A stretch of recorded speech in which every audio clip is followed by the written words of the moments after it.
The clock on the bedside table read 3:47 a.m. when Queen Elizabeth opened her eyes in the darkness of her bedroom at Windsor Castle, and for exactly 17 seconds, she counted them later, obsessively, trying to understand what had happened.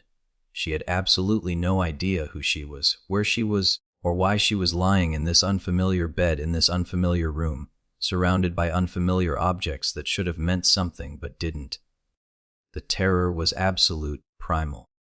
The kind of fear that comes from complete disconnection from self and reality, and when she opened her mouth to scream, no sound came out because she didn't know if she was the kind of person who screamed, didn't know what her voice sounded like, didn't know anything except that she existed and was lost and was drowning in blankness where identity should have been.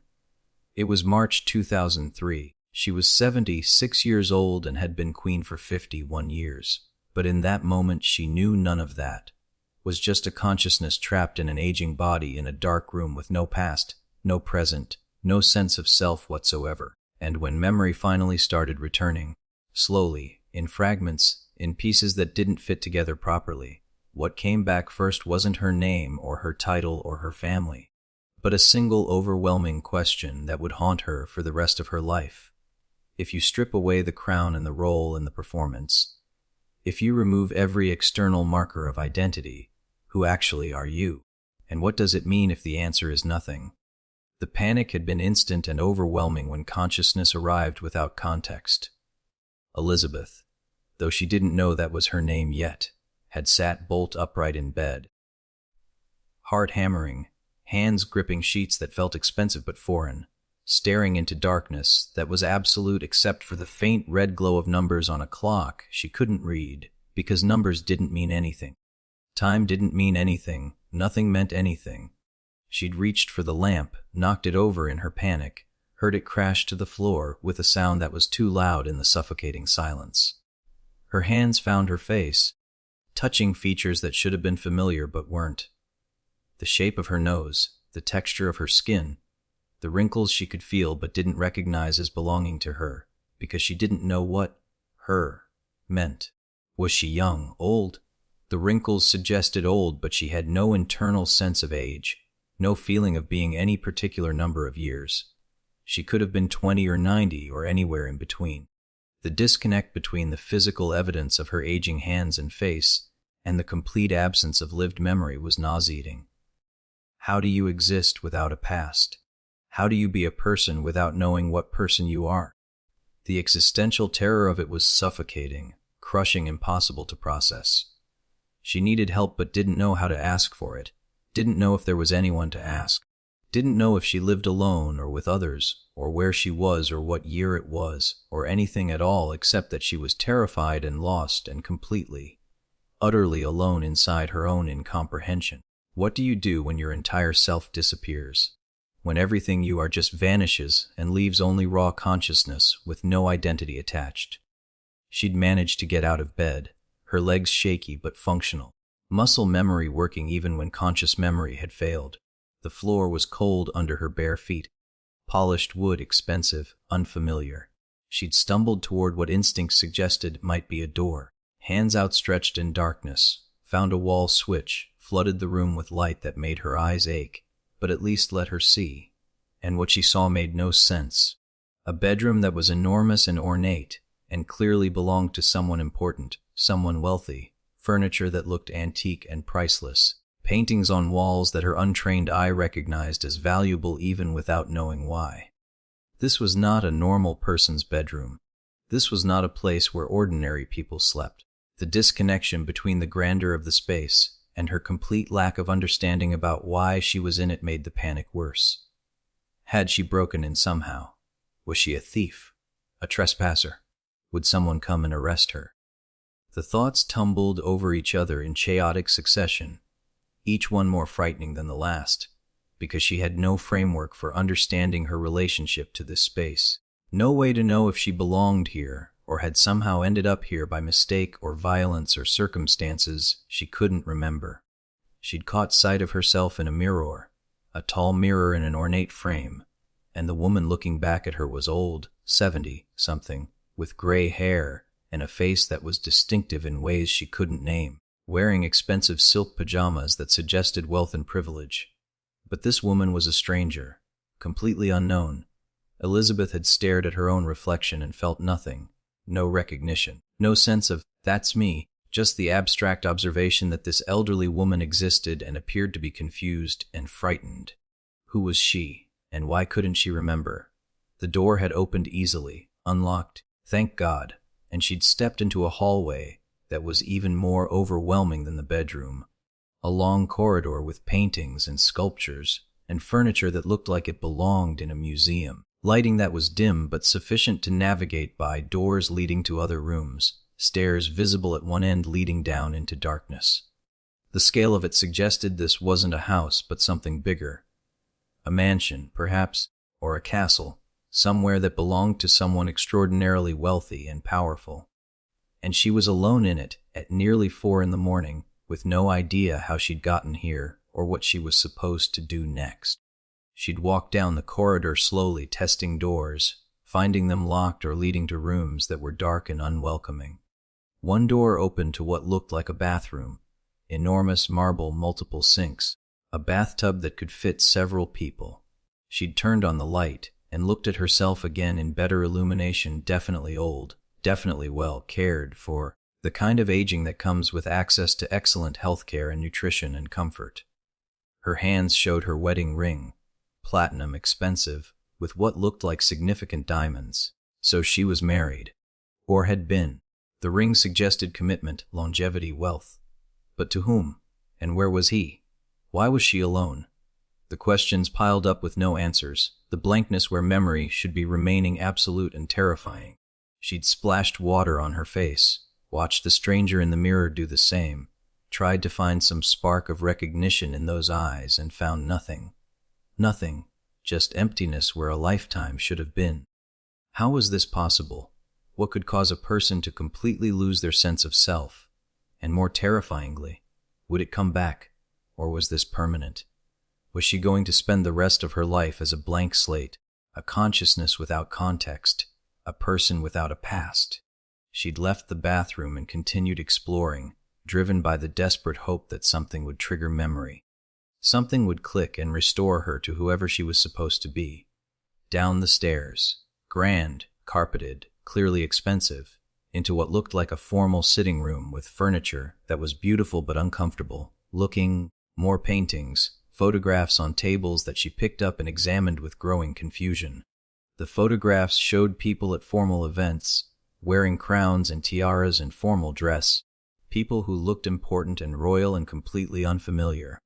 One photograph showed a young woman in a wedding dress, beautiful in an old-fashioned way, standing next to a young man in military uniform.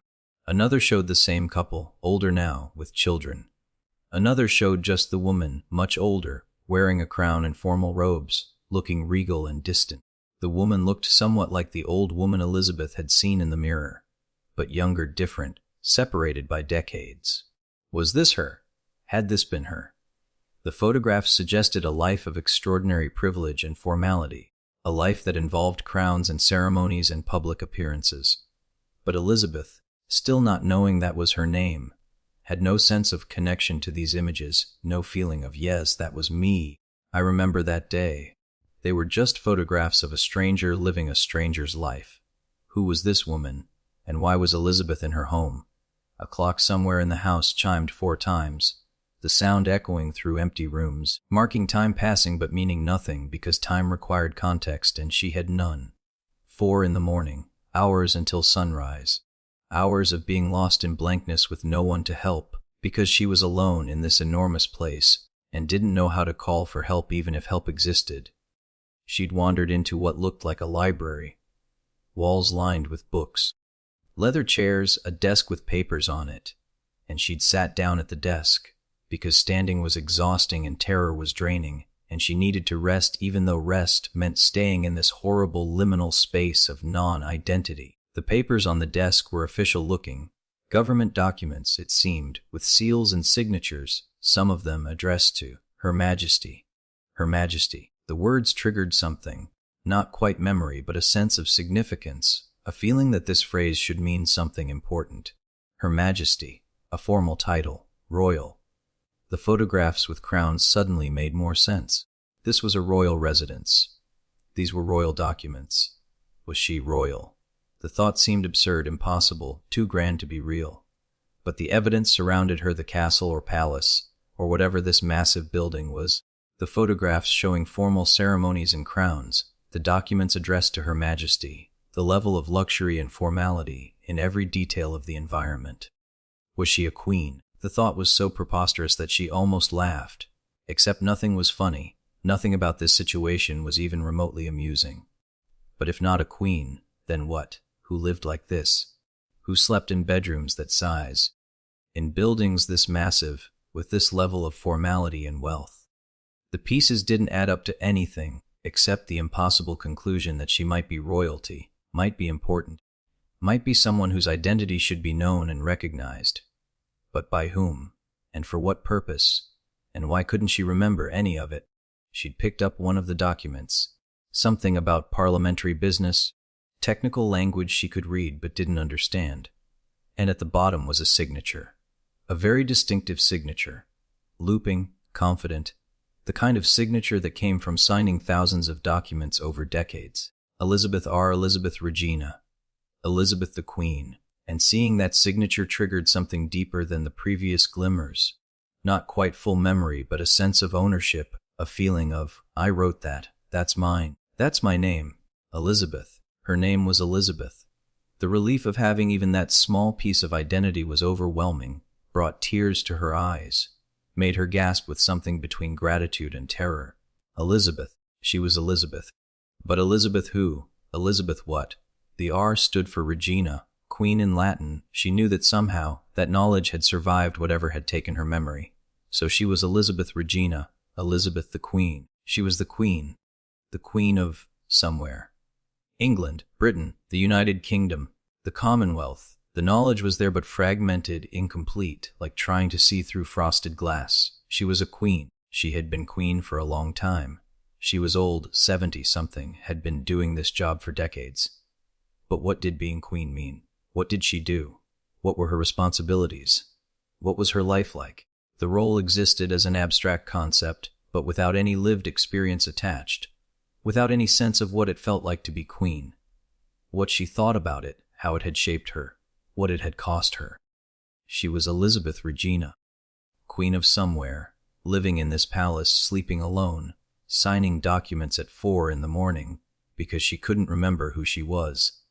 The absurdity of it would have been funny if it weren't so terrifying. How do you be a queen when you don't know what queen means? How do you inhabit a role you can't remember learning? More time passed. She didn't know how much, couldn't track it properly. Just knew the darkness outside the windows stayed absolute, and the terror stayed constant, and the blankness where decades of memory should be remained impenetrable. She'd found more photographs, studied them desperately for clues. Pictures of her with a man who must be her husband, tall and handsome in a distant sort of way, wearing military uniforms and formal dress, looking uncomfortable in many of the photos, as if he didn't enjoy being photographed. Pictures of children, 4 of them, she counted, 2 boys and 2 girls, ranging in age across the photographs from infants to adults. Her children. She had children, 4 of them, but their names were blank, their personalities unknown. Her relationship with them a complete mystery. She stared at a photograph of herself holding a baby, one of her children, presumably, though she didn't know which one, and tried to remember the feeling of holding that infant, the weight of them in her arms, the smell of baby, the fierce protective love that mothers were supposed to feel. Nothing, just a photograph of a younger version of the stranger in the mirror holding a small human who was also a stranger. She had given birth 4 times. She had raised these children. They existed somewhere, were adults now, presumably had their own lives. And she remembered none of it. Not their births, not their childhoods, not their personalities, not their current relationships with her. Nothing. The grief of that loss was stunning, overwhelming, a different kind of terror than the initial panic. She'd lost her children. Not to death or distance, but to the erasure of memory, which somehow felt worse.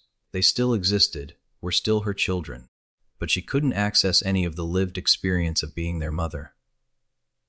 Who does that make you if you can't remember your own children? What kind of mother forgets her babies? She'd started opening drawers at the desk, searching for more clues, and had found a diary, recent from this year, 2003. Her handwriting, the same distinctive signature, entries describing daily activities, meetings with prime ministers, state visits, family events, the ordinary, extraordinary routine of being queen. She'd read entries from the previous week, trying to inhabit the person who'd written them, trying to feel some connection to this life described on the page. Dinner with Charles. Discussed his foundation work. He seems happier lately, which is a relief. Charles. The name triggered something, a flash of a serious young man, someone important to her, someone she worried about. But the details were fog, inaccessible, just the ghost of significance without substance. Who was Charles? Why did she worry about him? The diary entry suggested he was family, someone close. Her son. The man in the photographs. Another entry. Philip was particularly irritable today, snapped at staff over trivial matters. I know he's struggling with retirement, with feeling purposeless. Philip. Her husband, presumably, the man in the photographs. But who was he beyond a name? What was their relationship like? Did they love each other? Tolerate each other? The diary suggested some frustration but also long familiarity. The kind of exasperation that comes from decades of living with someone. But Elizabeth couldn't remember any of it. Couldn't remember their wedding, their years together, the accumulation of small moments that made up a marriage.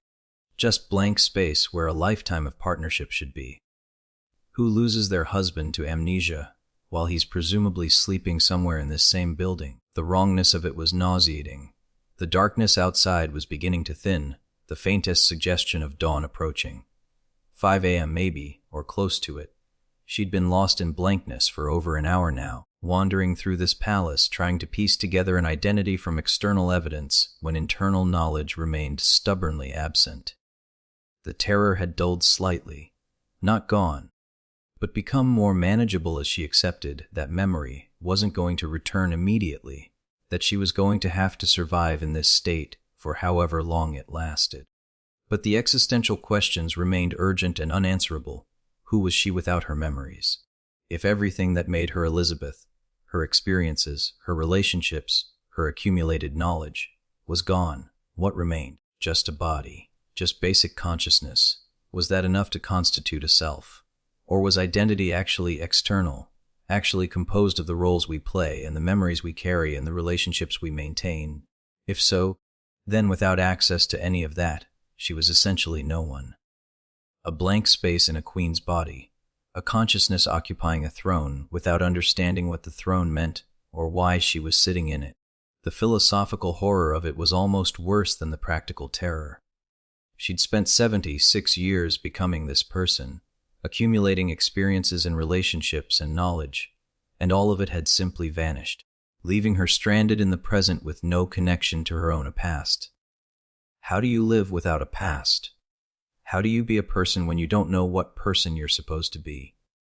Light was definitely growing now, gray dawn filtering through windows, making the palace less threatening, but no less unfamiliar.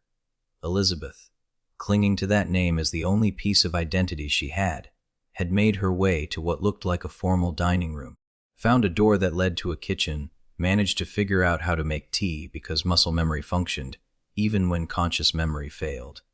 The familiar ritual of boiling water, finding a teacup, steeping the tea bag, these actions came automatically, suggesting they were habits so deeply ingrained they'd survived whatever had taken everything else.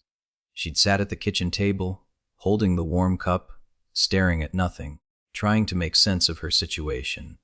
The physical evidence suggested she was Queen Elizabeth, monarch of the United Kingdom, living in Windsor Castle, mother of 4 children, currently in the year 2003, after over 50 years of reign. But knowing those facts intellectually wasn't the same as remembering them experientially. She knew she had children but couldn't remember their births. She knew she was married but couldn't remember her wedding. She knew she'd been queen for 50 years but couldn't remember her coronation or any of the thousands of days between then and now. The disconnect was complete and absolute. And the question that kept circling back, that wouldn't leave her alone, Who was she without all of that? If you stripped away the crown and the role and the memories, what remained? Was that a self? Was that enough? The sound of footsteps in the corridor outside the kitchen made her freeze, terror spiking again. Someone was coming. Someone who would presumably recognize her, would expect her to be Queen Elizabeth, would interact with her as if she knew who she was and what she was doing. How was she supposed to respond? Should she confess her amnesia immediately? Or try to fake it, to pretend she remembered, to play the role even without knowing what the role required? The door opened, and a woman entered, middle-aged, wearing what looked like staff uniform, carrying a tray with breakfast items. The woman stopped when she saw Elizabeth, surprise crossing her face. "Your Majesty!" "I didn't realize you were up. I was just bringing breakfast to your room." "Your Majesty." The formal address confirmed it. She really was the Queen. This woman worked for her, brought her breakfast, presumably had done so for years. And Elizabeth had no idea who she was, no recognition, no sense of relationship or routine. She needed to respond, needed to say something, but what? "I couldn't sleep," Elizabeth heard herself say, her voice coming out hoarse and uncertain. "Came down for tea." The woman nodded, setting the tray on the table. "Shall I have your breakfast brought here instead, Mom?" The continued formality, the mom, the obvious deference. All of it reinforced that Elizabeth really was Queen, really did have staff who served her, really did live this extraordinarily privileged life. But it all felt unreal, like watching someone else's life from outside. "Yes, thank you," Elizabeth said, because it seemed like an appropriate response, because she didn't know what else to say. The woman hesitated, studying her with what looked like concern. "Are you feeling all right, Mom? You look rather pale." This was the moment. Elizabeth could confess that she had no idea who she was, that her memory was completely gone, that she needed help. Or she could lie, could pretend everything was fine, could protect herself from the vulnerability of admitting this catastrophic loss of self. "I'm fine," she lied, choosing the path of least vulnerability. "Just tired. Didn't sleep well." The woman nodded, accepting this explanation, and left to fetch breakfast. And Elizabeth sat there trembling, having just successfully impersonated herself, having just performed being Queen without knowing what Queen meant. Was this how it was going to be? A constant performance of a role she didn't understand. More staff came and went over the next hour. People who called her Your Majesty and Mom, who brought breakfast and newspapers and asked about her schedule for the day, who treated her with the deference due to a monarch. And Elizabeth played along, kept up the pretense, gave vague responses that seemed to satisfy everyone, hid the terror and confusion behind a mask of royal composure that apparently came automatically, muscle memory of a performance she'd been giving for 50 years, even if she couldn't remember any of it. The newspapers talked about current events she didn't recognize, political situations she couldn't understand, a world that was moving forward while she was stuck in a present with no past to give it meaning. One article mentioned Her Majesty's upcoming engagements, listing events she was apparently scheduled to attend, roles she was supposed to play, appearances she was expected to make. How was she supposed to do any of that without knowing who she was or what was expected of her? The schedule was overwhelming: meetings, audiences, ceremonies, public appearances. The endless machinery of monarchy grinding forward regardless of whether the person playing Queen actually knew what she was doing. She looked at the schedule with growing panic, realizing she couldn't possibly maintain this pretense, couldn't possibly fake her way through state functions and formal engagements when she didn't remember basic facts about her own life.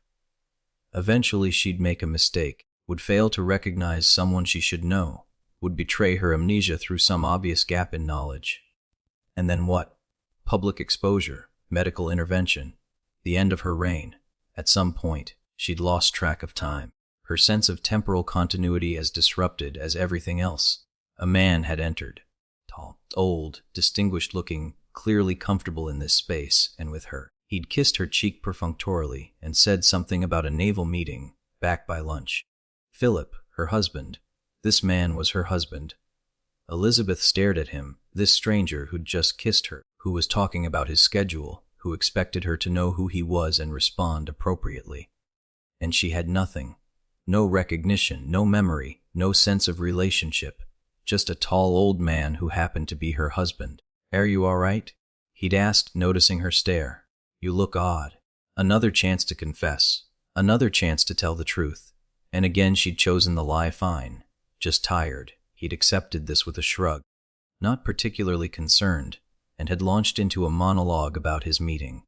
And Elizabeth had nodded and made vague sounds of agreement, and watched this man who was apparently her husband of 50+ years, and had felt absolutely nothing except continued terror. This was her life. This man was her husband. This palace was her home. This role was her purpose.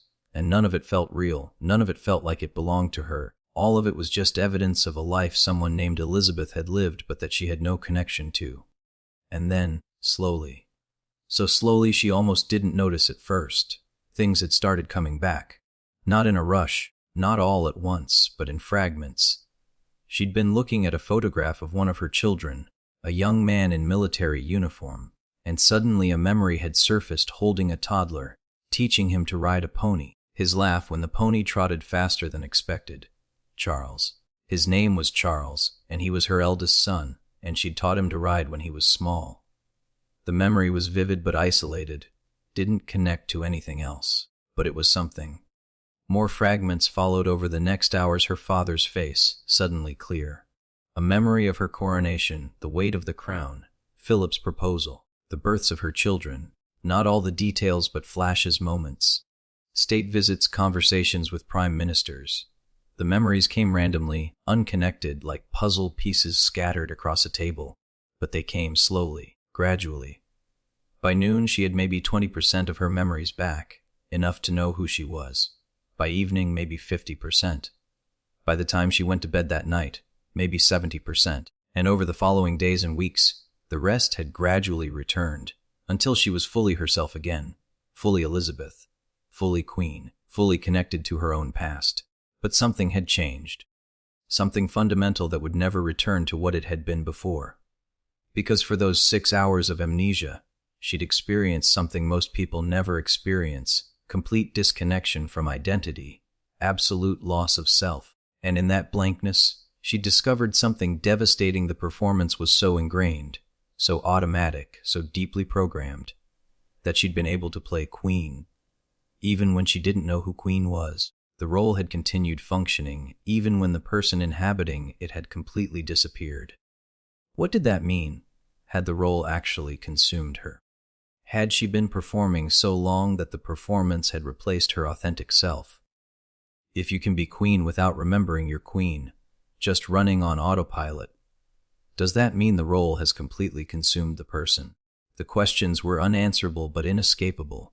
Every public appearance afterward, every formal engagement, she was acutely aware that she could do all of it unconsciously, automatically, without any authentic self engaged. Which meant she probably had been, for decades. The performance had become so automatic that actual Elizabeth had been unnecessary. The amnesia had revealed the truth. Queen Elizabeth could exist and function perfectly, without Elizabeth the person being present. The crown didn't need her. It just needed the performance. And she'd been giving that performance so long that she'd become it, had lost any ability to distinguish between the role and the self. Was there even an authentic Elizabeth left? Or had that person died decades ago, been slowly consumed until nothing remained except the perfectly executed performance of being queen? She didn't know. Couldn't know. Could only live with the haunting awareness that for 6 hours, she'd been no one. And everything had continued functioning just fine. The role didn't need her consciousness or her memories or her identity. It just needed her body, her training, her reflexive compliance. That truth, once seen, could never be unseen. She would carry it for the rest of her life, this knowledge that she was potentially unnecessary to her own existence, that the role had replaced the person. That Elizabeth Regina had consumed Elizabeth the human, so thoroughly that nothing authentic remained. And maybe that was what being queen required. Maybe you couldn't do this job without disappearing completely into it. But the loneliness of that realization was crushing. The isolation of knowing that you'd lost yourself so thoroughly that you could function perfectly without even being there. She was a ghost haunting her own life, a consciousness observing a performance it no longer controlled. And there was no one she could tell, no one who would understand. So she just continued, performed, played her role, and tried not to think too hard about the 6 hours when she'd been no one and the world hadn't noticed. Tried not to wonder what that meant about every hour since. Tried not to face the possibility that she'd been no one for much longer than just that one terrible night. Maybe she'd been no one for 50 years. Maybe Elizabeth the person had died in 1952, when they placed the crown on her head. Maybe everything since had just been the performance running on autopilot. Maybe she'd been a ghost for half a century, and had only just realized it. And maybe it didn't matter. Maybe ghosts could be queens just as well as people could. Maybe the role was all that mattered. And if that was true, if she could be a perfect queen while being no one at all, then what was the point of any of it? What was the point of the sacrifice if there was no one left to sacrifice? The questions would haunt her through every remaining year of her reign. Would make her wonder whether the woman everyone saw was actually anyone at all, or just a very convincing performance of humanity given by something that had stopped being human a very long time ago.